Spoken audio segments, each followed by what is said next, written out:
सदन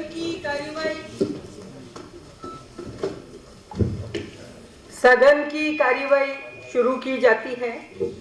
आज के एजेंडे का पहला मत है नए सदस्यों द्वारा शपथ ग्रहण अथवा प्रतिज्ञा। महासचिव महोदय। सुश्री दुर्गा जो कि चित्तौड़ संसदीय क्षेत्र से निर्वाचित हुई हैं, आप शपथ ग्रहण करेंगी अथवा प्रतिज्ञा लेंगी?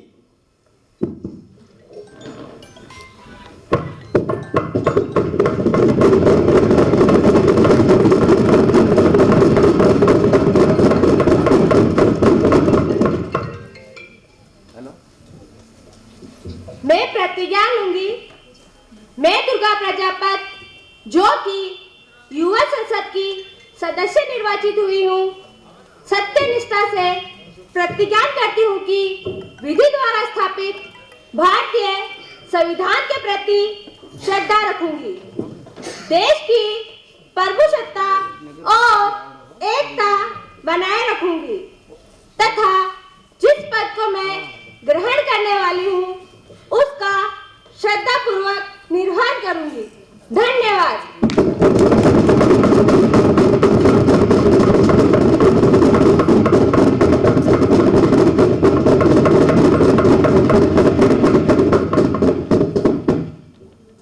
श्री सूरज सेन जो कि नागौर संसदीय क्षेत्र से निर्वाचित हुए हैं, आप शपथ ग्रहण करेंगे अथवा प्रतिज्ञा लेंगे?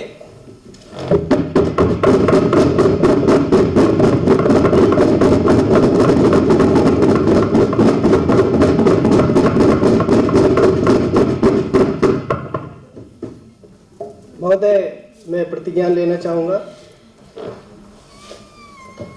मैं सूरज सेन जो कि युवा संसद का सदस्य निर्वाचित हुआ हूँ, सत्य निष्ठा से प्रतिज्ञा करता हूँ कि विधि द्वारा स्थापित भारतीय संविधान के प्रति श्रद्धा रखूंगा, देश की प्रभुसत्ता और एकता को बनाए रखूंगा तथा जिस पद को मैं ग्रहण करने वाला हूँ उसका श्रद्धापूर्वक निर्वहन करूंगा। धन्यवाद।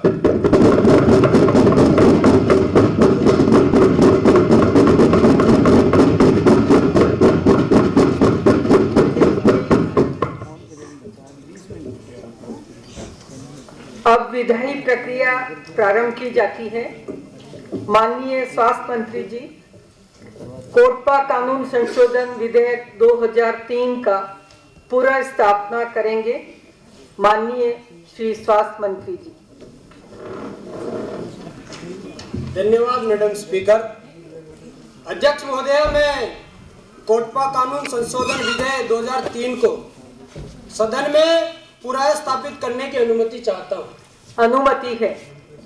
मैं कोटपा कानून संशोधन विधेयक 2003 का सदन में विचार के लिए पुनर्स्थापना करता हूँ। मैं कुछ शुरुआत करने से पहले अपने विपक्षी साथियों के लिए कुछ लिखकर लाया हूं कि आप नेता हैं, ये अच्छी बात है। कि आप नेता हैं, ये अच्छी बात है। आप राजनीति करते हैं, ये बहुत अच्छी बात है। किंतु आप जनता के हितों में अड़ंगा अड़ाते हैं, यह तो गलत बात है। सुनिए। माननीय सभासदों, जैसा कि आप सभी जानते हैं कि भारत देश एक युवा देश है और भारत की आधी से ज्यादा आबादी युवा आबादी है। माननीय सभासदों, मैं आप सभी का ध्यान एक खास मुद्दे की ओर आकृष्ट करना चाहता हूं कि आज हमारे भारत देश का युवा किस ओर अग्रसर हो रहा है। माननीय सभासदों, आज हमारे देश का युवा नशे की तरफ भाग रहा है। आज उसे अपनी चिंताओं से मुक्ति पाने का एक मार्ग रास्ता दिखाई देता है। माननीय सभासदों, तो वो है सिर्फ और सिर्फ नशा। माननीय सभासदों, आप सभी को यह जानकर आश्चर्य होगा कि भारत में 10 मौतों में से 1 मौत सिर्फ और सिर्फ तंबाकू सेवन के कारण होती है। सरकारी आंकड़ों और ग्लोबल यूथ सर्वे के अनुसार भारत में प्रति वर्ष 12 लाख मौतें सिर्फ और सिर्फ तंबाकू सेवन के कारण होती है। माननीय सभासदों, ये 12 लाख आंकड़ा कोई कम आंकड़ा नहीं है। अगर हम इतनी बड़ी आबादी को नहीं खोना चाहते हैं तो हमारे लिए जरूरी हो जाता है माननीय सभासदों कि 2003 में बने कोटपा कानून cigarette and other tobacco product act को प्रभावी बनाया जाए। सुनिए, बोलने दीजिए। 2003 में बने कोटपा कानून के अनुसार सार्वजनिक स्थलों के प्रभारियों द्वारा सिगरेट एंड तंबाकू के धूम्रपान निषेध क्षेत्र है के बोर्ड लगाना अनिवार्य था। महोदया, शैक्षणिक संस्थाओं के 100 गज की परिधि के अंदर धूम्रपान बेचना, तंबाकू उत्पाद बेचना दंडनीय अपराध था। माननीय सभासदों, 18 साल से कम उम्र के व्यक्ति को तंबाकू बेचना दंडनीय अपराध था।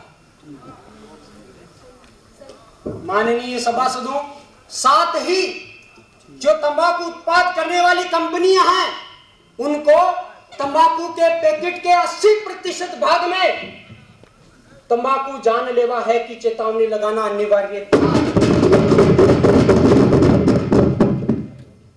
माननीय सभासदों, वर्तमान दौर को ध्यान में रखते हुए और हमारे युवाओं के भविष्य को बेहतर बनाने के लिए अब हम इसमें कुछ संशोधन करना चाहते हैं।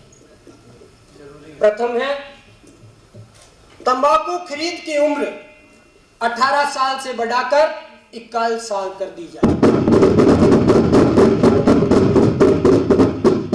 माननीय सभासदों, तंबाकू उत्पाद का प्रत्यक्ष और अप्रत्यक्ष रूप से प्रचार प्रसार बंद हो। मेरे विपक्षी साथियों, DSA यानी कि चिन्हित स्मोकिंग जोन बंद हो। इसके अलावा माननीय सब्दू, इसके अलावा सिंगल सिगरेट बिकना बंद हो। माननीय सभासदों, कानून के उल्लंघन पर सजा व जुर्माना बढ़ाई जाए, जो कि वर्तमान में मात्र 200 रुपए है। माननीय महोदया, साथ ही तंबाकू उत्पाद के ऊपर टैक्स बढ़ाया जाए। ये निम्न संशोधन थे जो मैंने आप सभी के सामने प्रस्तुत किए। बहुत बहुत धन्यवाद।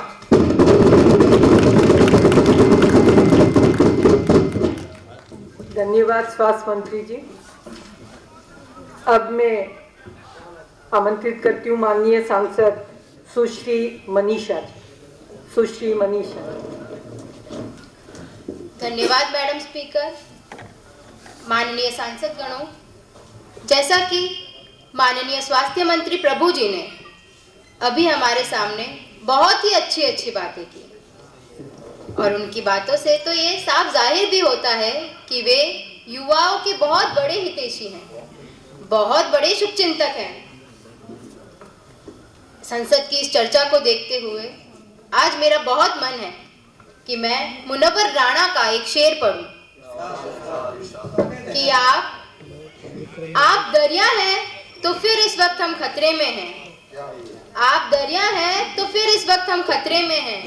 आप कश्ती हैं तो हमें पार होना चाहिए। आप कश्ती हैं तो हमें पार होना चाहिए। महोदय, जैसे कोर्ट में तारीख पर तारीख मिलती है मगर न्याय दूर होता है, ठीक उसी प्रकार सत्ता पक्ष के साथी कानून पर कानून ला रहे हैं मगर उस कानून के क्रियान्वयन के नाम पर इस देश की जनता को क्या मिला है ये तो हम सब भली भांति जानते हैं। महोदय, कानून के संशोधन पर जो हम चर्चा कर रहे हैं वो तो ठीक है, मगर इस पर भी तो चर्चा कीजिए कि उस कानून का क्रियान्वयन क्यों ठीक से नहीं हो पाया। जो कानून 2003 में बनाया गया था, क्या वो धरातल पर उतर पाया? क्या उसका लाभ इस देश की जनता को मिल पाया? क्या सत्ता पक्ष के साथियों के पास इसका कोई जवाब है? अगर है तो दे बताएं हमें। धन्यवाद मैडम स्पीकर। धन्यवाद मनीषा। अब मैं माननीय सांसद भावना जी को आमंत्रित करती हूँ कि वो अपनी बात रखें। वेरी थैंक्स मैडम स्पीकर कि आपने मुझे बोलने का अवसर प्रदान किया है।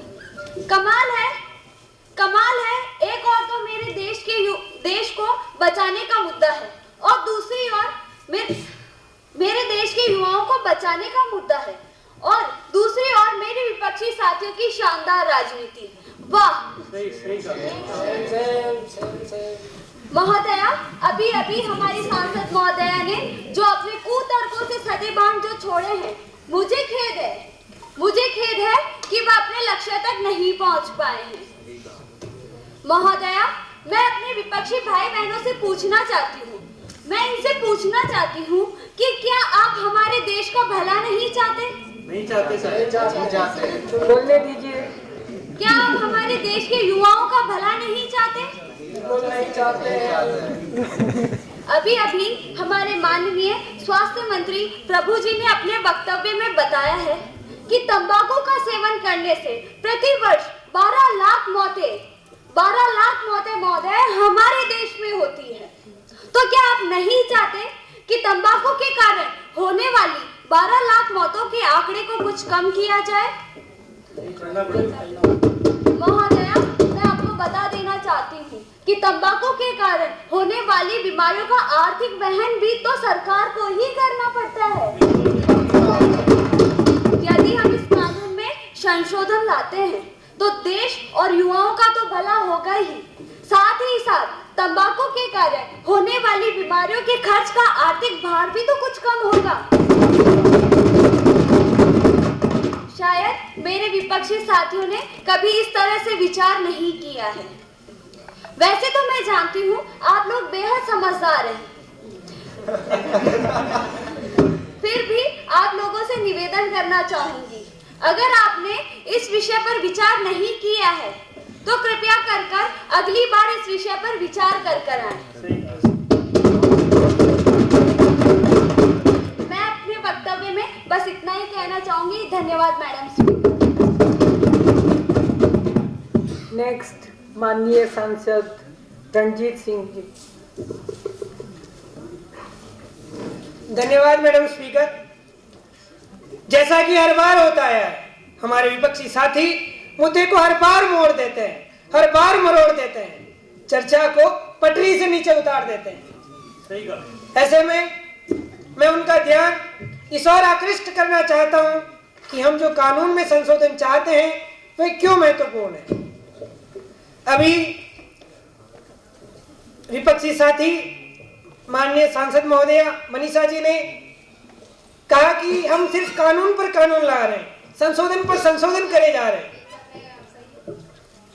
हम कानून का सफल क्रियान्वयन नहीं कर पा रहे हैं, धरातल पर कोई उनकी सफलता नहीं दिख रही। तो मैं इस जवाब में आपको बताना चाहता हूं कि इस कानून में संशोधन जो हो रहे हैं वो भी समय की मांग है और वो इसी बदौलत हो रहे हैं कि हमने जो कानून लागू करा था वो धरातल पर कितना सफल हो रहा है। जनता से जो मांगे आ रही है, समय के अनुसार जो मांगे आ रही है, उन्हीं को ध्यान में रखते हुए हम इस कानून पर संशोधन के लिए आज यहाँ एकत्रित हुए हैं। मुझे लगता है कि विपक्ष के पास विरोध करने के लिए कुछ बचा ही नहीं है। इस एक पंक्ति के माध्यम से मैं विपक्ष की स्थिति प्रकट करना चाहता हूं कि खिसियानी बिल्ली खंबा नोचे। माननीय साथियों, क्या आपको आपका बचपन याद है? अगर नहीं तो मैं याद दिला देता हूं। जब हमारी मौसी नानी के घर आती थी तब हमें चॉकलेट, बिस्किट, मिठाई खाने के लिए कुछ रुपए देकर जाती थी और माँ उसमें से कुछ पैसे अपने पास रखकर बाकी के हमें पकड़ा देती थी। याद कीजिए, हम दुकान पर जाते थे और वहाँ चॉकलेट बिस्किट के साथ साथ हम बीड़ी सिगरेट भी बिकते हुए देखते थे और आपका मन भी होता था कि एक बार यह पीकर भी देख ली जाए। यहाँ बैठे कई साथियों ने तो ऐसा किया भी होगा, दाने दाने में केसर का दम लिया भी होगा और कहा भी होगा बोलो सुबह केसरी। ठीक उसी तरह स्पीकर मैडम, ठीक उसी तरह हमारे देश का किशोर जिसकी बुद्धि अभी परिपक्व भी नहीं हुई है, वह स्कूल को जाता है, उसे जेब खर्च मिलता है तो वह उस पैसों से बीड़ी सिगरेट भी खरीद सकता है। यदि यही बीड़ी सिगरेट खुली ना बिककर पैकेट में बिकेगी तो हो सकता है उस किशोर की पहुंच से थोड़ी दूर हो। यदि वह चॉकलेट के लिए दुकान पर जाता है तो वो वहां पर तंबाकू का खुला प्रचार प्रसार देखता है, जिससे उसके कोमल मन में, उसके बाल मन में उस तंबाकू का सेवन करने की इच्छा जागृत होती है। यदि यह प्रचार प्रसार बंद कर दिया जाए, सिगरेट भी खुली बिकना बंद कर दी जाए, केवल और केवल पैकेट में ही बिके, तो हम हमारे देश के किशोर जो कि आने वाले कल के युवा हैं, उनको कई गंभीर बीमारियों से एवं नशे की लत से बचा सकते हैं। इसके साथ ही एक स्वस्थ भारत का निर्माण कर सकते हैं। धन्यवाद स्पीकर महोदय। धन्यवाद रणजीत जी। माननीय सांसद गौरव जी। सत श्री अकाल मैडम स्पीकर और मेरे सभी साथियों, मेरे इन प्रतिपक्षी भाइयों और बहनों की इन अच्छी बातों को सुनकर मेरे मन में भी एक अच्छी बात आई है, वही मैं कहने जा रहा हूँ। कहिए। आप लोगों ने वो कहावत तो सुनी होगी कि जिसे भिगोया जाता है उसे निचोड़ना भी पड़ता है, और मेरे प्रतिपक्षी बंधु ठीक वही काम कर रहे हैं। 2003 में जब ये कानून बनाया गया तो इन्होंने जानबूझकर, मैडम स्पीकर, इन्होंने जानबूझकर उसमें कमियां रखी जिससे कि इनके पूंजीपति मित्रों को इसका फायदा मिल सके। जब कानून लाया गया मैडम स्पीकर, तो इन्होंने जहां पर गुटखा तंबाकू बेचा जाना है वहां पर इन्होंने अपने पूंजीपति मित्रों को खुली छूट दी तंबाकू के प्रचार प्रसार करने की, जिससे कि इनके पूंजीपति मित्रों को और अधिक मुनाफा हो। मुझे इनसे सिर्फ एक सवाल का जवाब चाहिए कि अब क्या हुआ? अब इनकी अपने पूंजीपति मित्रों से बन नहीं रही है? सही बात है। या फिर मैं इससे यूं कहूं कि जितना चिंता वो इनकी पार्टी को दे रहे हैं वो इन्हें कम पड़ रहा है। कम पड़ गया, इसलिए ये कानून के कंडे आजमाकर उन पर पलटवार कर रहे हैं। और इतना नहीं मैडम स्पीकर, जब तक इनकी पार्टी को इनके पूंजीपति मित्रों के द्वारा चंदा मिलता रहा तब तक इस देश में चाहे गुटखा बिके, तंबाकू बिके, बीड़ी बिके, सिगरेट बिके, इससे इनको कोई दिक्कत नहीं थी, कोई आपत्ति नहीं थी। लेकिन आज शायद जब उन्होंने इनकी पार्टी को चंदा देना बंद कर दिया है या फिर इनकी मांगे बढ़ चुकी है, तो ये लोग अपनी बेतुकी बातों से सदन में सबको गुमराह करने की कोशिश कर रहे हैं। स्पीकर, अभी कुछ ही देर पहले मेरे सत्ता पक्ष के मित्र ने अपने मन की तीव्र इच्छा को जागृत करते हुए कहा कि वो भी दाने दाने में केसर के स्वाद का सेवन करना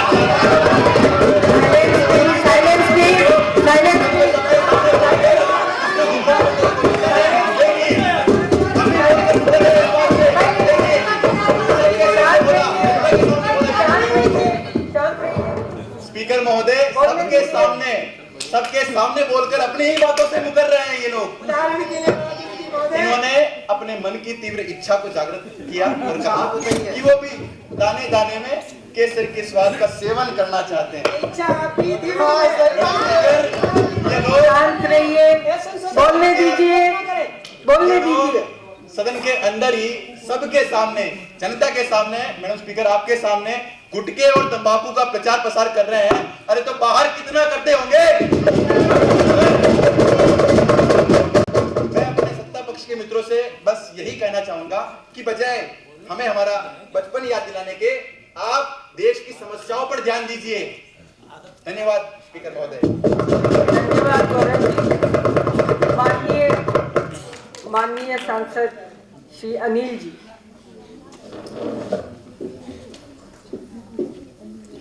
धन्यवाद स्पीकर महोदय। इस सदन की अब तक की चर्चा से मुझे एक कहावत याद आई कि जो लोग खुद गुड़ खाते हो, कि जो लोग सुनिए, गुड़ खाते हो, उन्हें दूसरों को मीठा न खाने की सलाह नहीं देनी चाहिए। हमारे प्रतिपक्षी मित्र लगातार युवाओं को तंबाकू की लत से बचने की बात कर रहे हैं, लेकिन मैं आपको बता दूं कि कहीं वो खुद भी तो इसके आदी नहीं है, क्योंकि कुछ चंद दिनों पहले ही हमारे जनप्रतिनिधि सत्ताधारी पार्टी के सांसद श्री रतन सिंह जी का जन्मदिन था। उन्होंने अपने जन्मदिन के अवसर पर एक शानदार सा समारोह आयोजित किया। उन्होंने अपने समारोह में हर छोटे से छोटे, हर बड़े से बड़े अधिकारी सभी को आमंत्रित किया। उन्होंने अपने हर रिश्तेदार, हर मंत्रीगण सभी को उस समारोह में आमंत्रित किया। हाँ, वो अलग बात है, इन्होंने हमें आमंत्रित नहीं किया। सुनिए, क्योंकि अभी इनके अच्छे दिन, महोदया, अभी इनके अच्छे दिन हैं। ये अपने हर वक्तव्य में, अपने हर प्रस्ताव में एक बात जरूर कहते हैं कि अच्छे दिन आएंगे। और महोदया, अच्छे दिन आए भी हैं, लेकिन सिर्फ इनके जनता के नहीं। इसलिए आप देखिए, इन्होंने अपने जन्मदिन जैसे शुभ अवसर पर सोशल मीडिया अकाउंट पर एक शानदार सा फोटो पोस्ट किया हुक्का पीते हुए। अरे महोदया, हद तो तब हो गई जब हमारे सत्ताधारी पार्टी के सांसद श्री रणजीत सिंह जी, जो भी हमें हमारा बचपन याद दिला रहे थे, मैं भी उन्हें कुछ याद दिलाना चाहता हूं। जब वो अपना फोटो पोस्ट करते हैं सोशल मीडिया अकाउंट पर, तो ये जनाब उस फोटो पर लाइक करते हैं और कमेंट बॉक्स में कमेंट करते हुए लिखते हैं जनाब कि वाह क्या स्वेग है। सुनिए, इसका क्या आशय है महोदया, इसका क्या आशय है? ये युवाओं का इन नशीले पदार्थों की तरफ से ध्यान खींचने के बजाय इस ओर आकृष्ट कर रहे हैं। मुझे तो लगता है ये उन्हें आमंत्रित कर रहे हैं, उनका स्वागत कर रहे हैं, और मुझे लग रहा है ये उन्हें कहना चाह रहे हैं कि स्वेग से करेंगे सबका स्वागत, 2-4 बीड़ी पिएंगे परंपरागत।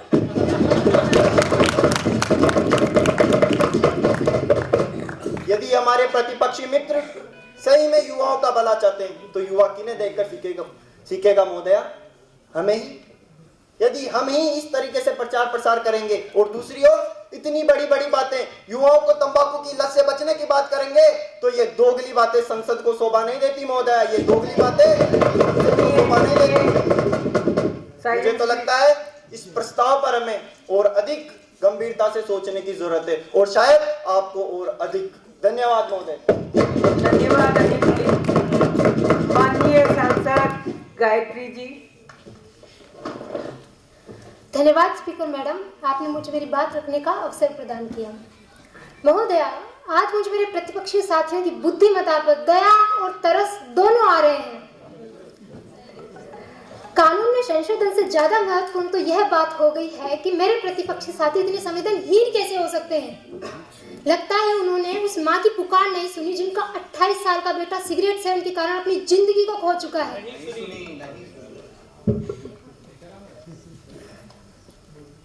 उन बेबस बच्चों की चीखें नहीं सुनाई दी जिनके पिता तंबाकू का सेवन करते थे, लेकिन सेकेंड हैंड स्मोक के कारण उनकी मां की मृत्यु हो चुकी है। एक महिला की कोख में पल रहे उस बच्चे की किलकारी नहीं सुनाई दी जिनकी मां तंबाकू चबाती थी, जिसके कारण उसका गर्भपात हो गया और वह बच्चा उस गर्भ में ही मर गया। उस मासूम को इस दुनिया में आने का अवसर तक नहीं मिला। एक नवविवाहिता विधवा की पुकार नहीं सुनी जिसका पति तंबाकू का सेवन करता था, जिसके कारण उसके गले में छेद हो गया और उसकी पति की मृत्यु हो गई। बोलने दीजिए। महोदया, मैंने स्वयं अपनी आंखों से देखा है जिन महिलाओं के पति बीड़ी, तंबाकू या सिगरेट का सेवन करते हैं, उनमें सेकेंड हैंड स्मोक के कारण उनमें ब्रेस्ट कैंसर जैसी बीमारियां हो गई है और कई महिलाओं का तो गर्भपात हो गया है। ये कानून में संशोधन इसीलिए है ताकि जो व्यक्ति किसी भी प्रकार के तंबाकू का सेवन नहीं करते हैं, कम से कम उनकी जान को तो बचा सके। महोदया, एक तरफ हम युवा सशक्त भारत की बात करते हैं, दूसरी तरफ उस भविष्य के लिए गए निर्णय के प्रयास में हमारे विपक्षी दल के नेता अपनी आपत्ति दर्ज करवा रहे हैं। यह तो बहुत बड़ी विडंबना है। अध्यक्ष महोदया, आपने मुझे मेरी बात रखने का अवसर प्रदान किया, उसके लिए बहुत बहुत धन्यवाद। माननीय सांसद दुर्गेश जी। धन्यवाद अध्यक्ष महोदय। माननीय सभासदों, जैसा कि अभी हमारे सांसद महोदय ने हमारे सामने जो घटनाएं रखी, उस पर मुझे मैडम स्पीकर आपको, इस सदन को और पूरे देश को बहुत हमदर्दी है। जब सांसद महोदय हमारे सामने घटनाएं रख रही थी तो अध्यक्ष महोदय, मेरा दिल तार-तार हो रहा था, मेरा दिल रो रहा था और कुछ प्रश्न खड़े होते हैं, मैं सरकार से पूछना चाहूंगा।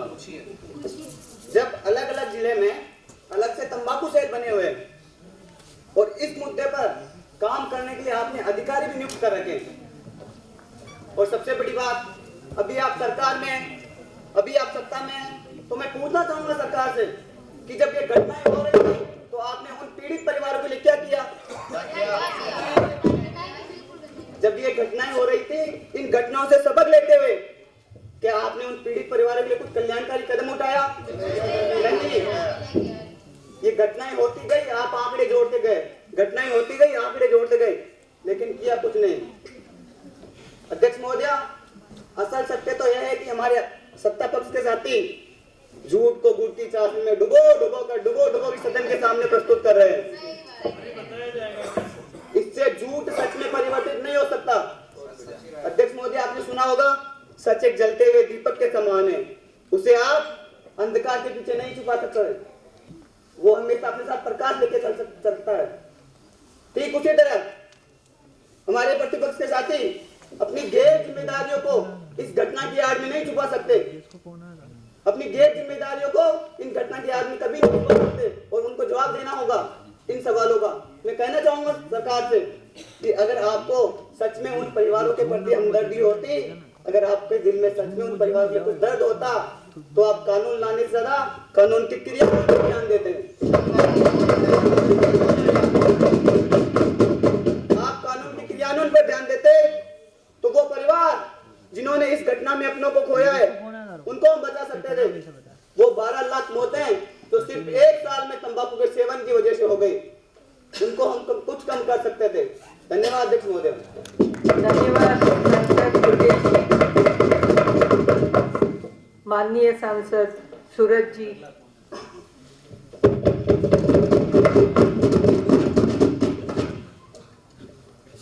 धन्यवाद अध्यक्ष महोदय।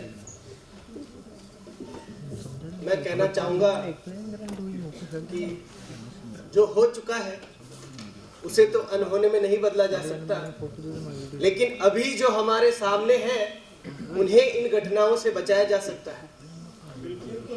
इसी बात को ध्यान में रखकर मेरे सत्ता पक्ष के साथी इस कानून में संशोधन लेकर आ रहे हैं, इस कानून में संशोधन लाने का विचार कर रहे हैं। महोदय, मेरा कहना है कि तंबाकू का प्रचार प्रसार बंद हो, ताकि हमारे देश के किशोर और युवा इसकी ओर अग्रसर ना हो। सार्वजनिक स्थानों पर धूम्रपान बंद हो, स्मोकिंग जोन बंद हो, ताकि सेकंड हैंड स्मोकिंग के कारण हमारे देश के किसी भी नागरिक को किसी प्रकार की कोई परेशानी ना हो। लेकिन इस बात पर भी मुझे मेरे प्रतिपक्षी साथियों की आंखों में परेशानी नजर आ रही है। महोदय, मैं कहना चाहूंगा कि इन्हें अपने ज्ञान चक्षु खोलने की आवश्यकता है। शायद इसके बाद ये जान पाए कि हमारे देश के भविष्य, देश के युवा को सही दिशा की ओर अग्रसर करने के लिए इस कानून में संशोधन कितना आवश्यक है। महोदया, हमारी लोक भाषा में एक गीत है, उसकी चंद लाइनें मैं पढ़ना चाहूंगा। सदन में उपस्थित अनुमति है। सभी सांसद गणों से मैं साथ की अपेक्षा करता हूं। गीत के बोल कुछ ऐसे हैं। मत पियो सा, मत पियो सा, मत पियो मारा छेद तंबाकूड़ी, मत पियो सा,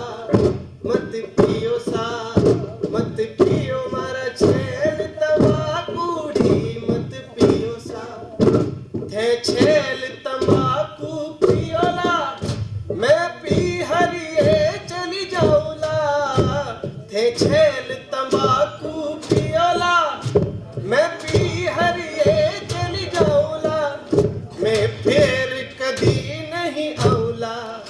मत पियो सा, मत पियो सा, मत पियो मारा छेल तंबाकूड़ी, मत पियो सा। धन्यवाद अध्यक्ष महोदय। धन्यवाद सुरेश जी।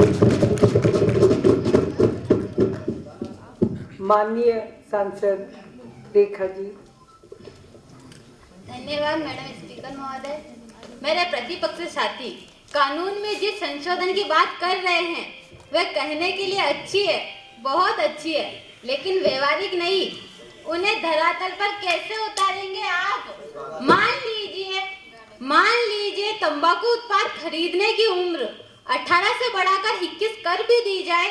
महोदय, 18 से बढ़ाकर 21 कर भी दी जाए तो गली चौराहे नुक्कड़ पर तंबाकू बेचने वाला दुकानदार क्या आपका आधार कार्ड देख के तंबाकू बेचेगा? सुनिए। यदि कोई बीड़ी सिगरेट तंबाकू खरीदने जाएगा तो दुकान वाला यूं कहेगा कि पहले आपका आधार कार्ड दिखाइए। महोदय, यदि अगर दुकानदार ऐसा करेगा तो क्या ग्राहक फिर से उसके पास जाएगा? भाई, दुकान वाले को तो तंबाकू बेचने से मतलब है, उसकी दुकान चलाने से मतलब है। वो किसी का आधार कार्ड या बर्थ सर्टिफिकेट देकर क्यों तंबाकू बेचेगा? मैं अपने प्रतिपक्षी साथियों से सिर्फ इतना ही पूछना चाहूंगी, क्या उन्होंने इस विषय पर कुछ विचार किया है? धन्यवाद मैडम। धन्यवाद रेखा जी। माननीय सांसद नेहा जी। सभी सभासदों को मेरा अभिवादन।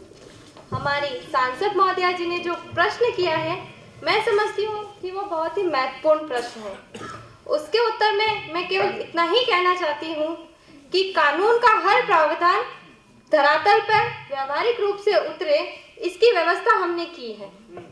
तंबाकू उत्पाद खरीदने की उम्र 18 से बढ़ाकर 21 कर देने के साथ ही महोदया, 21 कर देने के साथ ही कानून का उल्लंघन करने पर जुर्माने को बढ़ाने का प्रावधान भी जोड़ने का विचार है। महोदया, मैं आपको बताना चाहती हूँ, आज अगर कोई दुकानदार किसी बालक को तंबाकू या सिगरेट बेचते हुए पकड़ा जाता है तो उस पर 200 रुपए का जुर्माना है। महोदया, मात्र 200 रुपए जो वो भरता है और छूट जाता है। जुर्माने की राशि कम होने के कारण वह बार बार इस कानून का उल्लंघन करता है। कानून में संशोधन के तहत हम इस जुर्माने की राशि को बढ़ाकर 10,000 और 2 साल की सजा का प्रावधान किया है, ताकि कोई भी दुकानदार इस कानून का उल्लंघन करने से पहले 100 बार सोचे। धन्यवाद मैडम। धन्यवाद। माननीय सांसद प्रियंका जी। धन्यवाद मैडम स्पीकर। आदरणीय अध्यक्ष महोदया, मैं अपनी बात इन 2 पंक्तियों के साथ शुरू करना चाहूंगी। हम खुशकिस्मत है कि आप हम में नुक्स निकालते हैं। हम खुशकिस्मत है कि आप हम में नुक्स निकालते हैं। आप ही नहीं होंगे तो हमें तराशेगा कौन? माननीय सांसद महोदय, मुझे ये बात समझ नहीं आ रही है। कानून में जुड़ने वाले संशोधन का जब हमारे पास एक बेहतरीन कारण है तथा आज के समय को देखते हुए और तंबाकू के सेवन से होने वाली मौतों के लगातार बढ़ते हुए आंकड़ों को देखते हुए ये संशोधन बेहद जरूरी है और ये संशोधन मानव हित में है, तो हमारे विपक्षी बंधुओं का कोटपा कानून में संशोधन के पीछे अपनी आपत्ति दर्ज करवाने के क्या कारण है? क्या आप युवा पीढ़ी को स्वस्थ और सशक्त नहीं बनाना चाहते? मेरे इन प्रश्नों के जवाब मेरे विपक्षी साथी दें। धन्यवाद मैडम स्पीकर। धन्यवाद प्रियंका। माननीय सांसद पूजा जी। धन्यवाद मैडम स्पीकर।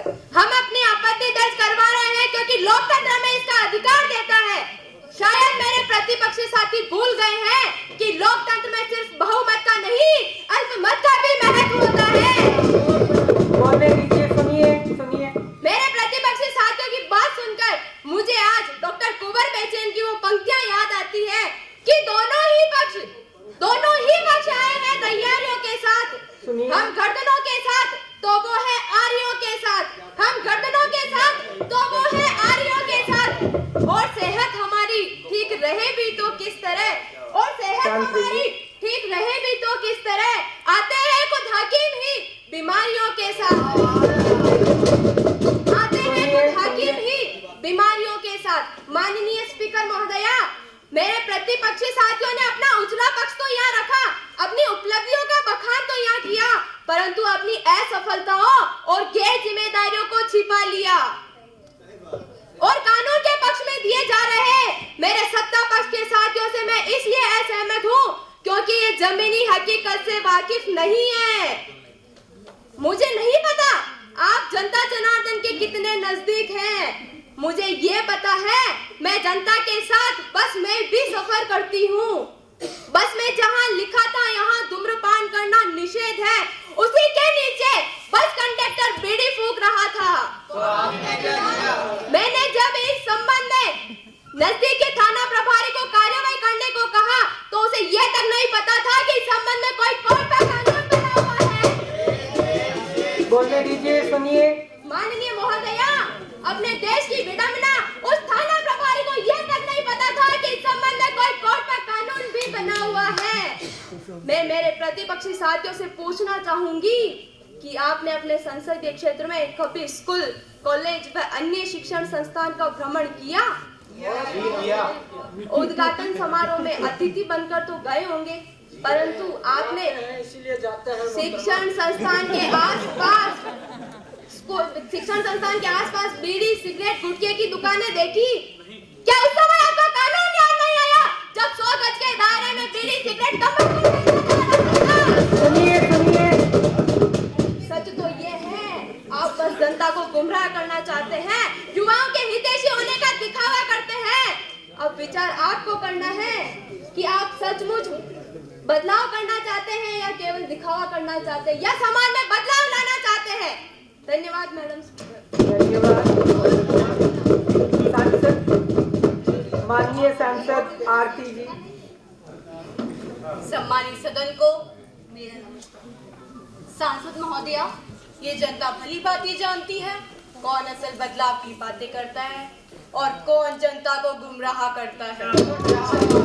बोलने दीजिए, बोलने दीजिए। मेरे अपने प्रतिपक्षियों की बातें सुन मुझे एक शेर याद आता है।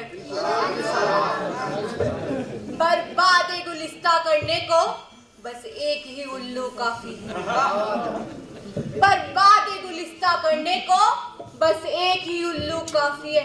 हर शाख पर उल्लू बैठा है, अंजाम गुलिस्ता क्या होगा?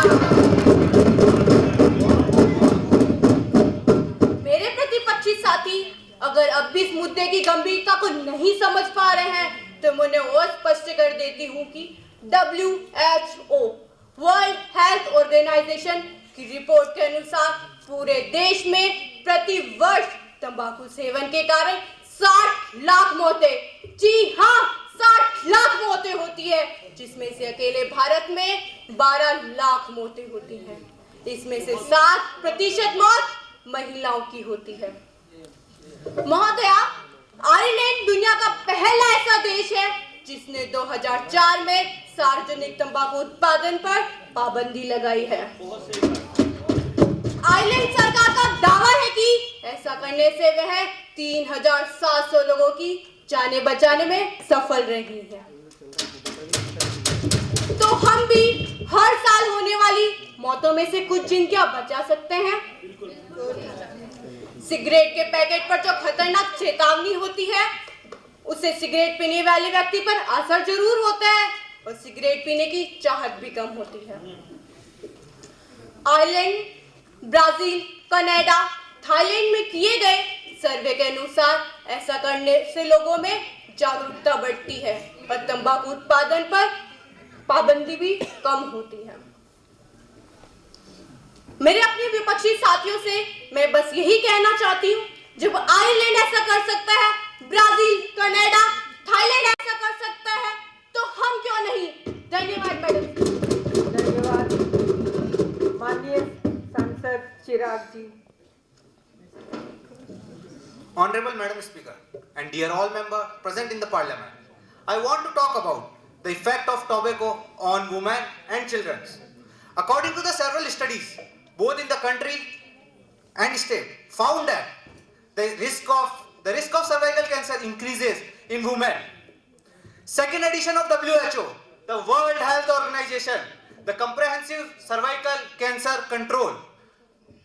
Smoking and tobacco decrease the risk of cervical cancer and state that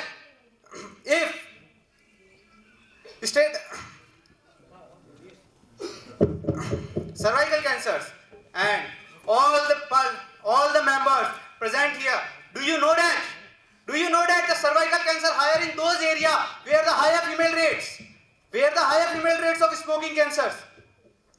As you all know, the tax has not been increased from the last 5 years. You all know that the tax has not been increased from the last 5 years.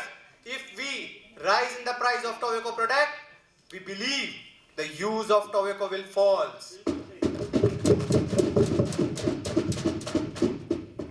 It generates more and more revenue to the state executive, which will be helpful for the welfare of children and women welfare. According to the government schemes, programs, including Ayushman Bharat Pradhan Mantri Arogya Yojana. According to the details, at last I want to conclude myself. If we want fit India, we have to reduce the burden of the government. If we believe India will become $5 trillion economy. We believe India will become $5 trillion economy in year 2025. And it's all Indian dream. Thank you, Madam Speaker. Thank you. माननीय सांसद रतन सिंह जी।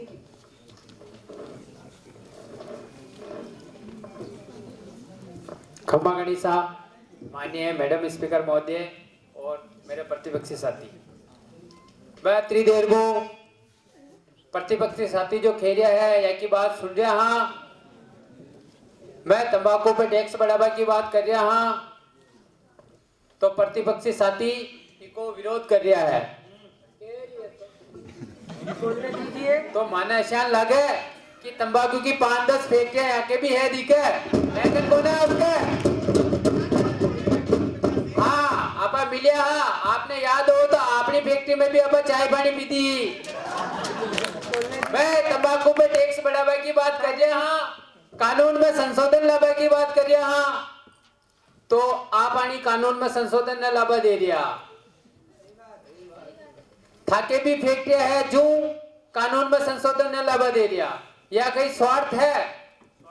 यो स्वार्थ छिपेड़ो आपनो जो आपने अपनी आपत्तियां दर्ज करा रहा। धन्यवाद।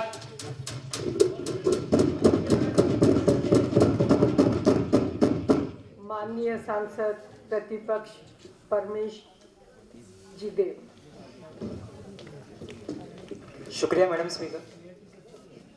मैं तो बड़ी असमंजस की स्थिति में आ गया हूँ। मुझे समझ ही नहीं आ रहा है कि मैं कहाँ से शुरू करूँ। दरअसल आप बेटी की बात तो कर रहे हैं, पर एक बात से आपको अवगत करा दूं, क्योंकि जब भी मैं बोलने के लिए खड़ा होता हूँ तो मेरे सत्ता पक्ष के साथियों का दिल बैठ जाता है। और बताओ, और कोई सवाल हम उनसे ऐसा पूछ लें जिनके पास इनका कोई तार्किक जवाब ना हो तो इनका गला भी बैठ जाता है। खैर महोदय, मैं देख रहा हूँ आज की संसद की चर्चा को सुनने के पश्चात मुझे मैथिली शरण गुप्त की वो पंक्तियां बहुत प्रासंगिक लगती है। पंक्तियों के अलावा कुछ आता भी है, काम भी आता है, दिखाएंगे महोदय कि क्या थे हम क्या हो गए हैं, क्या थे हम क्या हो गए हैं और क्या होंगे अभी। आओ मिलकर विचारें ये समस्याएं सभी। मेरे सत्ता पक्ष के साथी कि हम इस कानून के संशोधन का विरोध कर रहे हैं। मान्यवर, आपसे किसने कह दिया कि हम इस संशोधन को नहीं चाहते हैं? आपने सुनिए, उनकी बात सुनिए, बोलने तो हमारी बातों से आपको यह जाहिर हुआ कि हम इसका विरोध करना चाहते हैं। महोदया, सच तो यह है कि इस जो कानून की खामियां है उससे हम इनको अवगत करवाना चाहते हैं। मैडम स्पीकर महोदया, मैं अपने सत्ता पक्ष के साथियों से पूछना चाहता हूं कि ये किस तरह के हितैषी हैं, आप किस तरह के शुभचिंतक हैं? आप कहते हैं आप युवाओं का भला चाहते हैं, ये कहते हैं ये देश का भला चाहते हैं। मुझे समझ नहीं आता कि आप किस तरह का भला चाहते हैं। सच तो यह है महोदया कि मेरे सत्ता पक्ष के साथी गुड़ खाकर गुलगुलों से परहेज रखने की बात करते हैं, और इससे भी बड़ी कमाल की बात भी है, शांत रहिए, इससे भी बड़ी कमाल की बात तो यह है कि चश्मा मैंने पहना है पर दिखाई इनको कम देता है। ये युवाओं को बचाने की बात कर रहे हैं, तो आपको वो युवा क्यों नहीं नजर आता जो रोजगार की तलाश में दर दर की ठोकरें खाकर अपना पेट भर रहा है? आपको वो किशोर क्यों नजर नहीं आता जो फुटपाथ पर बैठकर भीख मांग रहा है? आपको वो बच्चे क्यों नहीं नजर आते जो कुपोषित हैं? महोदय, इनको अपने कामों की रंगीन भरी तस्वीर नजर आती है। इन्होंने जनता के सामने, सदन के सामने अपने कामों की रंगीन भरी तस्वीर तो रखी, मगर उस तस्वीर के पीछे कितनी कालिमा है वो नहीं बताई।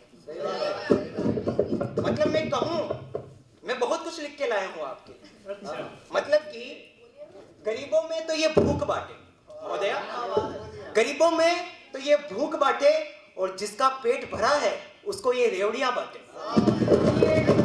गरीबों को ये भूख बांटे, जिसका पेट भरा है उसको रेवड़ियां बांटे, फिर ऊपर से उल्टा चोर कोतवाल को बांटे। मुझे गालिब की वो बात याद आती है, अनायास ही गालिब याद आ गया कि हर एक बात पर कहते हो कि तू क्या है। बार बार हमें कहते हैं कि आपने क्या किया, विरोध कर रहे हो, ये कर रहे हो, तो हर एक बात पे कहते हो तुम कि तू क्या है। तुम ही कहो कि ये अंदाज़े गुफ्तगू क्या है। हर एक बात पे कहते हो तुम कि तू क्या है, तुम ही कहो कि ये अंदाज़े गुफ्तगू क्या है। और रगों में दौड़ते फिरने के हम नहीं कायल, रगों में दौड़ते फिरने के हम नहीं कायल, जो आंखी से न टपका तो वो लहू क्या है। महोदय, मैं नहीं जानता कि मेरे सत्ता पक्ष के साथी किस कमजोर दृष्टिकोण का चश्मा पहने हैं। इनको तंबाकू सेवन से होने वाली मौतों का आंकड़ा नजर आया, इन्हें तंबाकू सेवन न करने वाले लोगों का दर्द भी नजर आया, लेकिन इन्हें उन मजदूरों का दर्द क्यों नहीं नजर आया जो मजदूर बीड़ी बनाते हैं। इन्हें उन मजदूर के हाथों का दर्द क्यों नहीं नजर आया, बीड़ी बनाते हुए जिनके हाथों में दस्ताने नहीं है और जिनके मुंह पर मास्क नहीं है। महोदया, जब महिला बीड़ी बनाती है, पूरे भारत में 50 लाख बीड़ी वर्कर हैं। रतन जी, 10 लाख तो आपके राजस्थान में और 50,000 महोदय आपके भिलवाड़ा में। जब वो महिला बीड़ी बनाती है, जब उसका छोटा बच्चा रोना शुरू करता है तो वह उसे उन्हीं हाथों से दूध पिलाती है। जब गर्मियों में चलते हुए पंखे के नीचे बैठकर वो तंबाकू बनाती है, तंबाकू से बीड़ी बनाती है, तो तंबाकू के छोटे छोटे कण श्वास के माध्यम से उसके शरीर में प्रवेश कर जाते हैं। जब बीड़ी बनाते हुए वो अपने बच्चों को खाना परोसती है तो हाथ नहीं धोती, उसके बच्चे उन्हीं हाथों से खाना खाते हैं। और आप विकास की बात करते हैं, युवाओं के हितैषी की बात करते हैं, वो बच्चे स्कूल से आने के बाद अपनी माँ के साथ बैठ के बीड़ी बनाते हैं। महोदय, मैं कहना चाहूंगा अपने प्रतिपक्षी साथियों से कि खाना मेरे सत्ता पक्ष के साथी उन मजदूर का दर्द क्यों नहीं देखते जिनको बीड़ी बांधने के कारण कैंसर हो गया है, टीबी हो गया है, उनके हाथों की उंगलियों में खून की जगह तंबाकू जम गया है, उनके बच्चेदानी गिर गई है और कईयों को ब्रेस्ट कैंसर हो गया है। इन्होंने बड़ी तरकीब से सिगरेट के काम को जोखिम भरा घोषित कर दिया। इनकी नजर में सिगरेट बनाने का जो काम है वो बहुत जोखिम भरा है, लेकिन बीड़ी बनाने का काम इनको जोखिम भरा नजर नहीं आता। मैं पूछना चाहूंगा महोदय, क्या जो बीड़ी होती है उसमें गुलकंद होता है? नहीं, आप जब बीड़ी को पीते हैं तो आपके कमरे में वो क्या इत्र की भीनी भीनी महक आती है? आपने बड़ी आसानी से अपने फायदे को देखते हुए सिगरेट के काम को जोखिम भरा घोषित कर दिया, लेकिन बीड़ी के काम को नहीं। बीड़ी में भी तंबाकू होता है महोदय। असल में हमारी जो आपत्ति है इस बात से है कि अगर आप युवाओं का भला चाहते हैं, देश का भला चाहते हैं, तो अगर आप टैक्स को बढ़ाने की बात कर रहे हैं तो पता है ये क्या करेंगे? अगर टैक्स बढ़ा भी दिया तो ये बात तो सही है कि सरकार का राजस्व बढ़ेगा, लेकिन फिर भी ये खुद आम खाएंगे और जनता को गुठली बताएंगे। अगर आप टैक्स बढ़ाने की बात कर रहे हैं तो आप ये बात क्यों नहीं कर रहे कि उस बढ़े हुए टैक्स से उन बीड़ी वर्कर के बच्चों के लिए शिक्षा का काम करेंगे, इस काम को जोखिम भरा घोषित करेंगे और फैक्ट्री एक्ट के तहत उस कानून को लेकर आएंगे। महोदय, मुझे अपने वक्तव्य में सिर्फ यही कहना था। बहुत बहुत शुक्रिया। माननीय सांसद निशांत जी।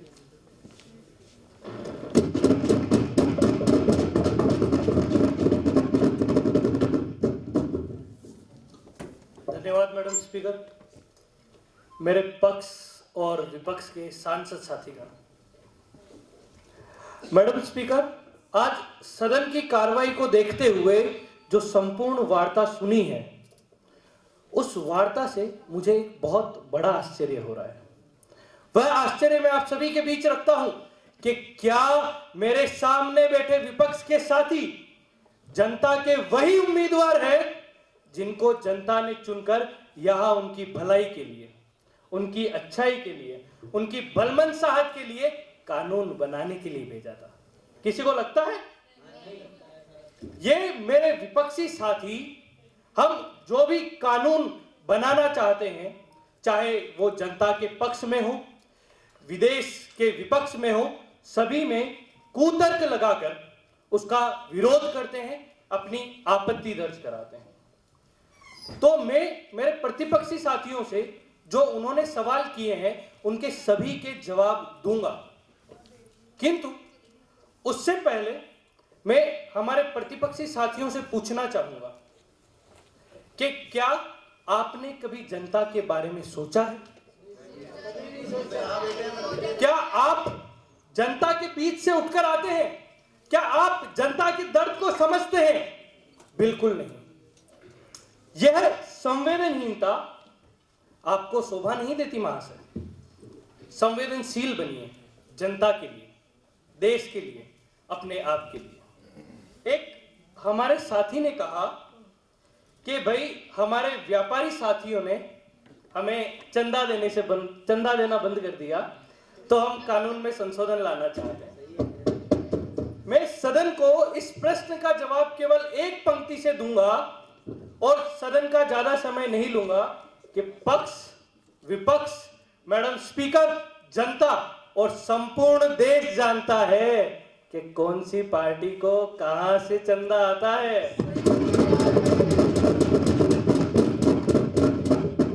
एक और इनकी संवेदनहीनता जो है वो क्यों है, उसका एक कारण मेरे मस्तिष्क में आता है मैडम स्पीकर।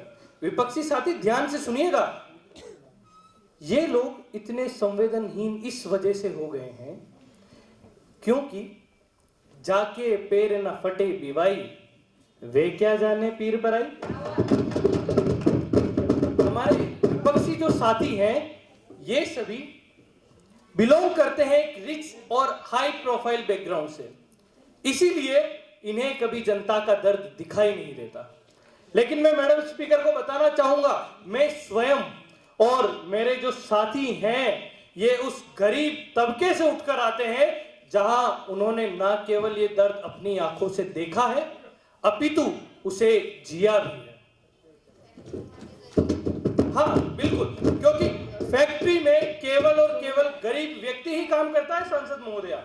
बाकी तो आप जैसे एसी चैम्बर में बैठकर उन्हें बिना मास्क दिए तंबाकू फैक्ट्रियों में काम करवाते हैं। तो एक बार बोलने से पहले विचार कीजिए। एक हमारी जो प्रतिपक्षी सांसदा थी वो कह रही थी कि भाई हम जनता के बीच में नहीं जाते और वो खुद बस में सफर करती है, तो मैं सदन का ध्यान आकृष्ट करना चाहूंगा कि कभी इन मोहतरमा के घर का भ्रमण कीजिए, आपको इनके घर के बाहर एक नहीं अपितु 12 4 व्हीलर खड़ी हुई नजर आएगी। और ये सदन के सामने कहते हैं कि ये बस में सफर करते हैं। झूठ बोलने की भी इंतहा होती है मोहतरमा, लेकिन नहीं, वो तो पार कर चुके हैं हम। एक हमारी जो सांसदा थी वो कह रही थी कि हम कानून पर कानून, कानून पर कानून और कानून पर कानून बनाए जाते हैं, तो उन्हें, क्योंकि उन्हें काव्य पंक्तियां बहुत याद आती है, तो 2 काव्य पंक्तियां मैं भी देता हूं कि गिरते हैं घुड़सवार ही मैदाने जंग में, गिरते हैं घुड़सवार ही मैदाने जंग में, अरे वे क्या गिरेंगे जो घुटनों के बल चलते हैं। कानून जनता के लिए बनाया जा रहा है तो विरोध कीजिए, आपको अधिकार है, लेकिन कभी भी जनता की भलाई को मत भूलिए। एक हमारे नेता प्रतिपक्ष, हमारे आदरणीय, हमारे परम मित्र नेता प्रतिपक्ष ने एक सवाल उठाया कि क्या हमने उन युवकों के बारे में, उन महिलाओं के बारे में और उन बच्चों के बारे में सोचा है जो तंबाकू फैक्ट्रियों में काम करते हैं। हम तंबाकू उत्पाद बंद करके उन सभी को बेरोजगार कर देंगे। तो मैं मेरे प्रतिपक्षी महोदय से पूछना चाहूंगा कि क्या आप सदन की पिछली कार्रवाई में उपस्थित थे जब हमारी सरकार ने निर्णय लिया कि आगामी मात्र 2 माह में, मात्र 2 माह में हम 8 लाख से अधिक रोजगारों का सृजन करेंगे? किंतु नहीं, ये बात उन्हें याद नहीं। सुनिए, आगामी 2 माह में, अब जो आएंगे उसमें। इसके बाद एक हमारी महोदया जो मेरे सामने बैठी है, इन्होंने कहा कि आप तंबाकू बेचने की उम्र अगर 18 से 21 कर देंगे तो क्या कोई बर्थ सर्टिफिकेट देख करके बेचेगा? तो मैं मैडम महोदया को कहना चाहूंगा कि क्या आपने कभी विज्ञान और मनोविज्ञान विषयों का नाम सुना है मोहतरमा? खैर सुना ही होगा, क्योंकि शकल से तो आप पढ़े लिखे दिखाई देते हैं, मुझे समझदार हो ऐसा भी मैं उम्मीद कर सकता हूं। तो मैं बताना चाहूंगा एक विज्ञान की पंक्ति जो पूरा सदन जानता है कि तंबाकू से कैंसर होता है, तंबाकू जानलेवा है, किंतु मनोविज्ञान की वह पंक्ति जो मोहतरमा भूल गई थी कि किशोरावस्था एक उम्र है, उम्र का वह पड़ाव है जहां यह उम्र आविष्कार की, प्रयोग की और जिज्ञासा की होती है।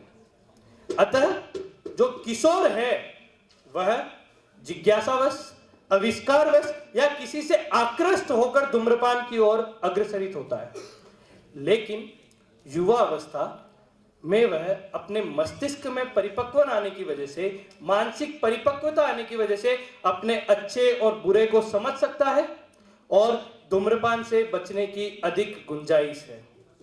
मैं मैडम स्पीकर का ध्यान एक और आकर्षित करूंगा और मेरे प्रतिपक्षी साथियों को बता देना चाहूंगा, ये पंक्ति मैंने नहीं कही, ये पंक्ति मनोविज्ञान की पंक्ति है। क्योंकि मैडम स्पीकर, अगर मैं कहूंगा कि ये पंक्ति मेरी है कि युवा अवस्था के अंदर तंबाकू उत्पाद की गुंजाइश कम हो जाएगी, तो मेरे प्रतिपक्षी साथी इस पर भी अपनी आपत्ति दर्ज कराने लग जाएंगे। एक और बात मैडम स्पीकर, हमारे प्रतिपक्षी साथी पूछ रहे थे कि जब इतनी मौतें हो रही थी तब हमारी सरकार ने क्या किया। तो मैं बताना चाहूंगा मैडम स्पीकर, पूरी सदन का ध्यान चाहूंगा कि हमारी सरकार ने सभी राजकीय चिकित्सालयों में कैंसर जैसी गंभीर बीमारियों का इलाज भी निःशुल्क प्रारंभ कर दिया है, ताकि हम लाखों लोगों की जिंदगियां बचा सके। एक हमारे माननीय स्वास्थ्य मंत्री जी प्रभु जी ने अभी एक बात बताई कि केवल और केवल भारत देश में, मैडम स्पीकर, हमारे भारत देश में प्रतिवर्ष 12 लाख से अधिक मौतें तंबाकू के सेवन की वजह से होती है। तो मैं सदन को बताना चाहूंगा कि ये 12 लाख मौतें हमारी पूर्ववर्ती सरकारों के लिए केवल और केवल एक आंकड़ा बनकर रह गई।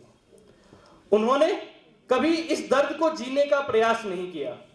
लेकिन मैं सदन का ध्यान इस ओर आकृष्ट करना चाहूंगा कि यह केवल 12 लाख मौतें नहीं, अपितु यह 12 लाख परिवारों की मौतें हैं। यह उन 12 लाख परिवारों की मौतें हैं जिनका एक कमाने वाला व्यक्ति धूम्रपान की लत की वजह से अपना जीवन छोड़ गया। जब कमाने वाला व्यक्ति की मृत्यु हो जाती है तो वह संपूर्ण परिवार छिन्न भिन्न होकर बिखर जाता है। इसीलिए हम इस कानून में संशोधन करना चाहते हैं ताकि धूम्रपान का सेवन करने वाले नहीं, तंबाकू का सेवन करने वाले नहीं, अपितु उन पर निर्भर उन लाखों करोड़ों व्यक्तियों की जिंदगी बचा सके जो तंबाकू का सेवन नहीं करते हैं। एक बार पुनः मैं सदन को हमारे संशोधन के लिए जो जो बिंदु है वो बता देना चाहता हूं, उसके पश्चात मैं अपना स्थान ग्रहण करूंगा। सबसे पहला संशोधन कि तंबाकू उत्पाद बेचने की उम्र 18 से बढ़ाकर 21 की जाए। दूसरा जो हम संशोधन करने पर विचार कर रहे हैं कि सिंगल सिगरेट बिकना बंद हो ताकि युवा और गरीब तबके के व्यक्ति उससे बच सकें। तीसरा जो संशोधन मैडम हम करना चाहते हैं कि तंबाकू उत्पादों पर टैक्स बढ़ाया जाए ताकि उससे हमें राजस्व एकत्रित हो और उस राजस्व का पैसा हम कैंसर जैसे मरीजों के उपचार में लगा सकें। चौथा जो बिंदु है मैडम स्पीकर कि चिन्हित धूम्रपान क्षेत्र उन्हें बंद किया जाए ताकि सेकंड हैंड स्मोकिंग से होने वाली हजारों लाखों बीमारियों से बचे सके। एक जो बिंदु है, अगला बिंदु वो ये है कि हम तंबाकू उत्पादों का प्रत्यक्ष और अप्रत्यक्ष रूप से होने वाला संपूर्ण विज्ञापन बंद कर देना चाहते हैं, क्योंकि युवा उसी ओर आकर्षित होता है जिधर वो अपने आइडियल, अपने आदर्श को जाते हुए दिखता है। तो तंबाकू उत्पादों के विज्ञापन के लिए हम बड़े बड़े सेलिब्रिटी, स्टार्स आदि का प्रयोग करते हैं, जिसके कारण युवा तंबाकू की ओर अग्रसरित होता है। और अंतिम संशोधन मैडम कि तंबाकू उत्पाद किशोर को बेचने पर सजा बढ़ा दी जाए, सजा को 2 वर्ष तक किया जाए और जुर्माने को बढ़ाकर 200 से 10,000 किया जाए। अतः मैं मेरे प्रतिपक्षी साथियों से कहना चाहूंगा कि वे अपनी राजनीति छोड़े, हमारे साथ आए और युवाओं के लिए जरूरी इस कानून संशोधन में सहायता करें। धन्यवाद। धन्यवाद।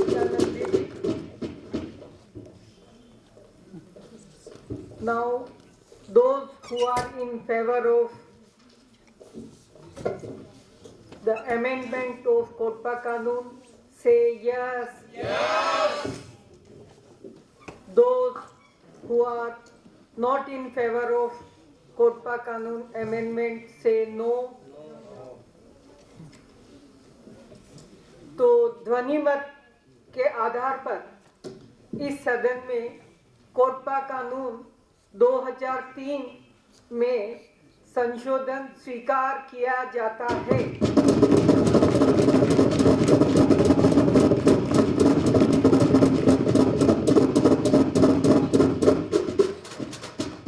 सदन की कार्यवाही कल तक के लिए स्थगित की जाती है।